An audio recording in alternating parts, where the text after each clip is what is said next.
हर फिल्मों का अपना मिजाज होता है और हर फिल्म अपने अंदाज में दस्तक देती है। कोई बड़े जोर शोर से आती है तो कोई बिना शोर शराबे के। लेकिन कुछ फिल्मों का पोटेंशियल ऐसा होता है कि आती तो वो बिना किसी शोर के है, लेकिन भनक लगते ही दर्शकों के बीच हलचल मचा देती है। ऐसी फिल्म है किल। एकदम फ्रेश कास्ट के साथ ये फिल्म आई है और फुल एक्शन ड्रामे से लवरेज है। फिल्म की कहानी में तगड़ा सस्पेंस और एक्शन ओवरलोडेड है। इतना ज्यादा एक्शन है कि आप शायद कुछ समय के लिए तो मिर्जापुर वेब सीरीज का नाम भी भूल जाएंगे। वही दोस्तों, आज हम एक्सप्लेन करने वाले हैं किल मूवी को। तो वीडियो शुरू करते हैं।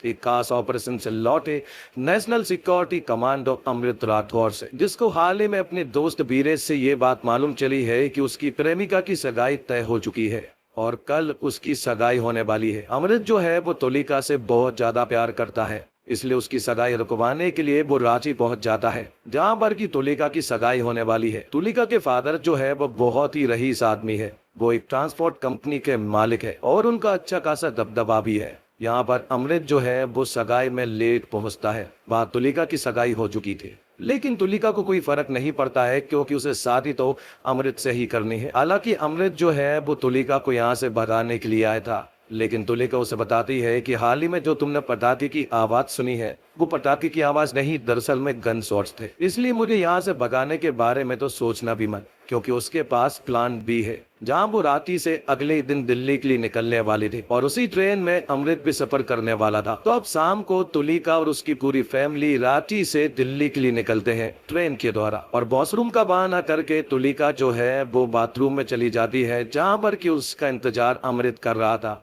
अमृत यहाँ पर तुलिका को प्रपोज करता है शादी के लिए, तो तुलिका भी हाँ कर देती है क्योंकि वो एक दूसरे से बहुत प्यार करते हैं और 4 सालों से रिलेशनशिप में भी थे। जो एंगेजमेंट की रिंग तुलिका ने पहनी हुई थी वो उसे उतार कर अमृत की रिंग पहन लेती है, जिसके बाद वो अपने पिताजी के पास जाने लगती है। जिसके बाद एंट्री होती है फिल्म में फनी नाम के आदमी की। तो पेट्रोल पंप पर काम करने वाला फनी नाम का ये साधारण सा लड़का, किसी को क्या मालूम था कि ये बहुत ही ज्यादा खतरनाक है।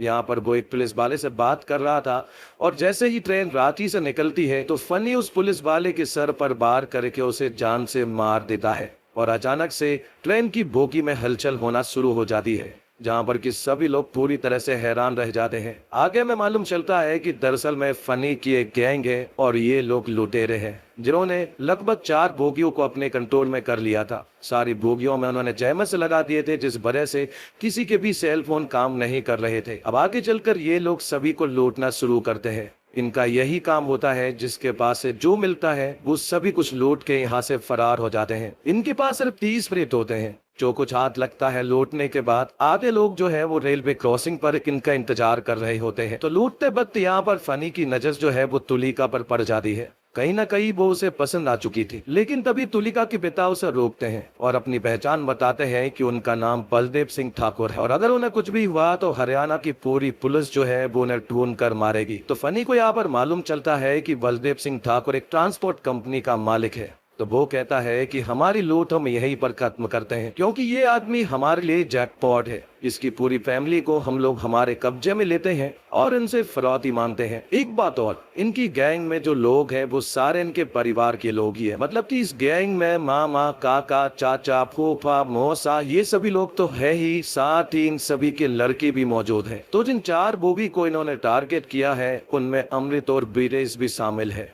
और वो ठहरे एनएसजी के कमांडो। तो अमृत और वीरेश मिलकर इन डकैतों को बुरी तरह से कूटने लगते हैं। हालांकि वो बहुत सारे थे, लेकिन अमृत और वीरेश दोनों ने इन्हें संभाल लिया था। आगे जब फनी तुलिका की फैमिली से बदतमीजी कर रहा होता है तब अमृत और वीरेश वहां पहुंच जाते हैं और उन्हें बुरी तरह से मारने लगते हैं। यहाँ पर वीरेश काफी इंजर्ड हो गया था और अमृत जो है वो दूसरी तरफ सभी से लड़ाई कर रहा होता है। इस फाइट को देखने के बाद फनी जो है वो यहाँ से बाहर निकलता है, लेकिन वो अपने साथ यहाँ पर वीरेश को भी ले जाता है, जो कि काफी इंजर्ड हो चुका था। तभी यहाँ पर तुलिका जो है वो अमृत को बताती है कि उसकी छोटी बहन अहाना जो है वो दूसरी तरफ बाथरूम गई थी और वो अभी तक नहीं लौटी है। उसे ऐसा लगता है कि वो भी उन डकैतों के पास होगी और उधर अहाना जो है वो सचमुच ही उन डकैतों के पास थी। हालांकि वो सेफ है क्योंकि उसने अपने पिता के बारे में उन्हें नहीं बताया है। बाद में जैमल्स को ऑन करने के बाद यहाँ पर फनी जो है वो अपने पिता बानी को बताता है कि यहाँ पर एक लफड़ा हो चुका है, जिसके बाद इस ट्रेन को यहीं पर रोका जाता है और जितने गैंग के लोग रेलवे क्रॉसिंग पर इनके इंतजार कर रहे थे अब वो भी ट्रेन पर चढ़ चुके थे, जहाँ इनका लीडर फनी का पिता मतलब कि बानी होता है और वो भी अब ट्रेन पर आ चुका था। जिन्हें मालूम चलता है कि दरअसल में हाल ही में जो फाइट हुई है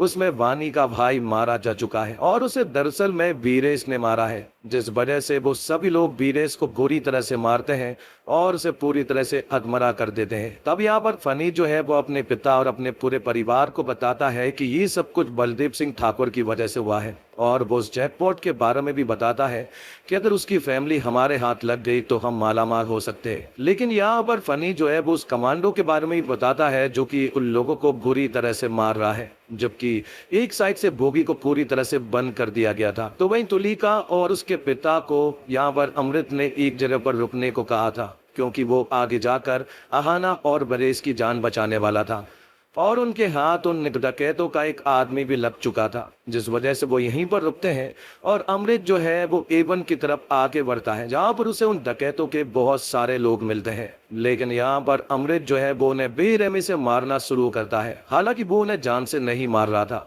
तभी यहाँ पर उसका सामना होता है सिद्धि नाम के एक आदमी से जो कि काफी ताकतवर और पहलवान टाइप का आदमी है और हाल ही में जिस आदमी को मारा गया है ये उसी का लड़का है। जिसके बाद सिद्धि जो है वो यहाँ पर अमृत से फाइट करना शुरू करता है और यहाँ पर सिद्धि जो है वो अमृत के ऊपर कहीं ना कहीं भारी पड़ रहा था क्योंकि वो पहलवान टाइप का आदमी था और अमृत हाल ही में बहुत सारे लोगों से लड़कर आया था। लेकिन फिर भी यहाँ पर अमृत जो है वो सिद्धि को हरा देता है और यहाँ पर अपने दोस्त वीरेश को बचा लेता है। तो एक तरफ तो यहाँ पर अमृत फाइट कर रहा था, दूसरी तरफ हम देखते हैं कि फनी जो है वो ट्रेन के ऊपर से एक बोगी को क्रॉस करके दूसरी साइड पहुंच जाता है जहां पर की तुलिका और उसके फादर मौजूद थे और उनके आदमी को भी यहाँ पर फनी ने रिलीज कर दिया था। जिसके बाद वो तुलिका के पीछे पड़ जाता है जहां पर तुलिका उससे जान छुड़ाकर भागने की कोशिश करती है। तुलिका यहाँ पर उसके ऊपर एक बार भी करती है। ये देखकर फनी जो है वो तुलिका के ऊपर हमला कर देता है और उसे चाकू घोंप कर उसकी जान ले लेता है और तभी इस मोमेंट पर नजर पड़ती है अमृत की और अमृत जब यहाँ पर तुलिका को इस तरह से मरता हुआ देखता है तो वो पूरी तरह से हैरान रह चुका था। जिस इंसान से अमृत सबसे ज्यादा प्यार करता है अमृत ने उस इंसान को अपने सामने मरता हुआ देखा। फनी यहाँ पर तुलिका को ट्रेन के नीचे फेंक देता है। ये सीन देखकर यहाँ पर अमृत जो है वो पूरी तरह से सुन रह चुका था, जिस वजह से डकैत उसे बुरी तरह से मार दे और अब उसे ट्रेन से नीचे फेंकने वाले थे। लेकिन तभी उसे अचानक से बहुत जोर का गुस्सा आता है और वो यहाँ पर डकैतों को मारना शुरू कर देता है और इस बार वो उन्हें मार नहीं रहा था बल्कि इस बार वो उन्हें मार डाल रहा था। अभी तक तो वो सिर्फ डिफेंस और उन सबसे लड़ाई कर रहा था, लेकिन इस बार अमृत जो है वो उन सभी को बेरहम होकर बुरी तरह से मार रहा था। इन डकैतों से लड़ाई अपनी जगह थी, लेकिन अब ये लड़ाई पूरी तरह से पर्सनल बन चुकी थी, जिस वजह से अमृत जो है बिना सोचे समझे आगे बढ़ता जा रहा था और उन सभी को बेरहम होकर मारता जा रहा था। तो अब डकैत सोचते हैं कि वो आगे जाकर बलदेव की पूरी फैमिली को अपने कब्जे में ले, इसलिए वो चाहते हैं कि अब वो लोग आगे की बोगी की तरफ बढ़े।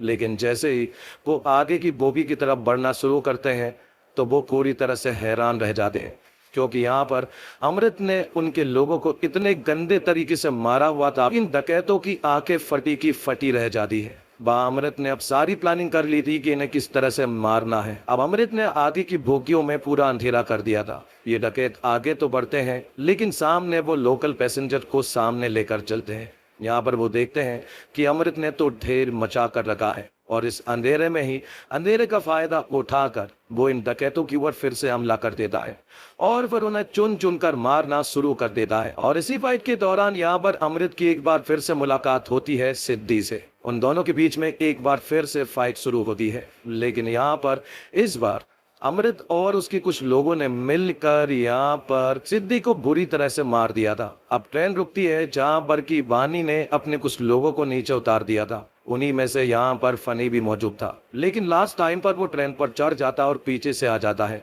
जहाँ पर की पुलिस भी अब आ चुकी थी और वेरिस भी उनके साथ मौजूद था। पुलिस वाले जो है वो फनी के ऊपर यहाँ पर हमला करना शुरू करते हैं, लेकिन यहाँ पर फनी जो है वो उन्हीं के ऊपर भारी पड़ जाता है और उन सभी को मार गिराता है। तो अब आखिर में वेरिस जो है वो अधमरी हालत में था, वो यहाँ पर फनी से फाइट करता है, लेकिन फनी यहाँ पर वेरिस को बुरी तरह से मार देता है और ये सीन भी अमृत ने देख लिया था। तो अब गुस्से का 2.2 शुरू होता है, क्योंकि तुलिका के बाद जिसे वो सबसे ज्यादा खोने से डरता है वो वीरेश ही था, जिस वजह से अब वो और भी ज्यादा बेरहम हो जाता है और यहाँ पर उन सभी को वो बेरहम होकर मारना शुरू करता है।